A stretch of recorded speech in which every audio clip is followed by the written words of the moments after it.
2020-21 যখন কোভিড হয়েছিল, সব বন্ধ হয়ে গেছিল। 21 সালে নির্বাচনের আগে এখানকার সমস্ত আখড়া বন্ধ করা হয়েছিল। এই প্রদীপ বাবু, আমি নাম নিয়ে বলছি, চেয়ারম্যান ছিলেন, আর সমস্ত আখড়াকে গিয়ে চমকেছিল, এই আখড়া বার করবি না, সঙ্গে ওসিকে নিয়ে ঘুরছিল, কেস দেবো, ঢুকিয়ে দেবো, আখড়া বার করতে দেবে না। বড় রাম ভক্ত, বিশাল বড় কাট আউট। আর মনের মধ্যে কার ভক্তি? কেবল ভোটের ভক্তি, রাজনীতি আছে।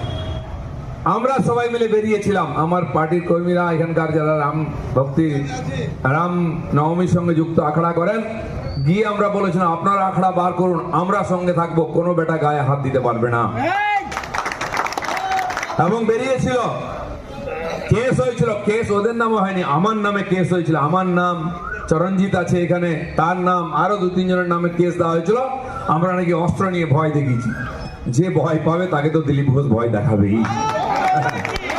তুমি ভয় পাও কেন ভাই? দম থাকলে সামনে আসো। অন্যের মাল লুট করবে, চুরি করবে, পেছনে লাগবে, আর পুলিশ দিয়ে চমকে ভোট করতে যাবে, তো আমি চমকাবো না?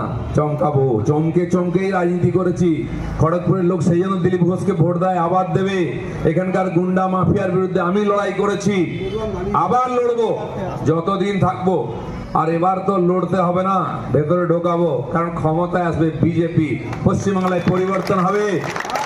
যে পুলিশ আজকে মাফিয়া গুন্ডার সঙ্গে বসে চা খাচ্ছে, এই চোর নেতাদের সঙ্গে চামচাগিরি করছে, সে পুলিশই দেখবে অন্য রূপে উত্তরপ্রদেশের স্টাইলে কিরম এনকাউন্টার করবে, কিরম ভেতরে ঢোকাবে, দেখে নেবেন।